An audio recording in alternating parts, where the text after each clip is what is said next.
আমি নিজের আমার অভিজ্ঞতা আছে। আমার স্ত্রী হাসিনা বেগম একদিন দেখি আমাদের উঠোনের গাছতলায়, আম গাছতলায় জামাতের এক নেত্রী এসে ফর্ম ফিল আপ করাচ্ছে। আমি 2 তলা থেকে দেখে বলছি যে হাসিনা কি করতেছ ওরে? ওই যে যে আপা আছে, ডাক্তার আপা, আমি কি করতেছ ওইটা? তখন যে কি ফর্ম ফিল আপ করতে বলতেছে। তাই আমি বললাম ওটা জামাতের সদস্য বানাচ্ছে তোমার। তখন ধরে বাজে আপা আপনি এ করতেছেন কেন আমারে? ওই তো জামাত বিএনপি একই দল। আপনাদের স্ত্রীরাও এইভাবে জামাতের সদস্য হয়ে যাচ্ছেন, খোঁজ করেন। আমরা একটা নিরন্তর যুদ্ধের মাঠে আছি, মনে রাখবেন। আজকে আবার রাজনৈতিক প্রতিপক্ষ কারা? আওয়ামী লীগ নেই। রাজনৈতিক প্রতিপক্ষ কারা? তারা কিন্তু ওই চাঁদাবাজিতে নেই, তারা লুটপাটে নেই, তারা জনগণের কাছে যাইয়ে বলছে বিএনপি সন্ত্রাস করতেছে। এই বলে আমি নাম বলবো না কারা তারা।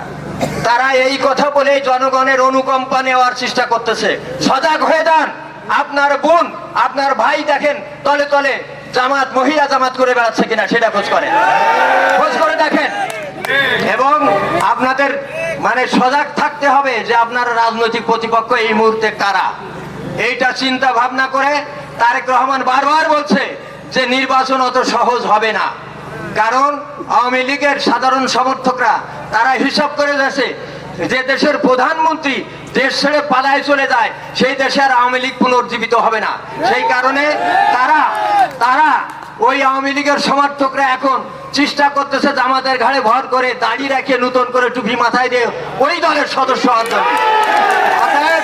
আপনারা সজাগ থাকবেন। আপনি কি উন্নত মানের দেশি বিদেশি বোরখা ও 3 পিস কিনতে চান? তাহলে এখনই চলে আসুন অনলাইন বোরখা হাউজে। এখানে ইরানি, পাকিস্তানি সহ যাবতীয় বোরখা ও 3 পিস সুলভ মূল্যে বিক্রয় করা হয়। আমিন সুপার মার্কেট, কাপুরিয়াপট্টি, নওয়াপাড়া, অভয়নগর, যশোর। আমি বেশি কথা বলবো না।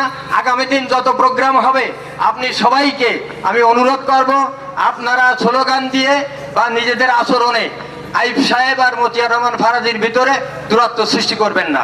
আমরা অভয়নগরের সমস্ত পরিস্থিতি মোকাবেলা করেই আমরা অভয়নগরের যত অনিয়ম আছে ধুয়ে মুছে আইব সাহেব মতিয়ার রহমান ফারাজি এক মঞ্চে দাঁড়াই সাফ করে দেবে ইনশাল্লাহ অভয়নগর।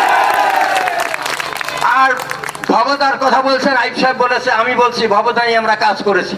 আপনি কি বিশেষজ্ঞ কার্ডিওলজি ডাক্তার দ্বারা ইকোকার্ডিওগ্রাফি করে রোগ নির্ণয় করতে চান? তাহলে আজই আসুন ইউনিক ডায়াগনস্টিক অ্যান্ড কনসালটেশন সেন্টারে।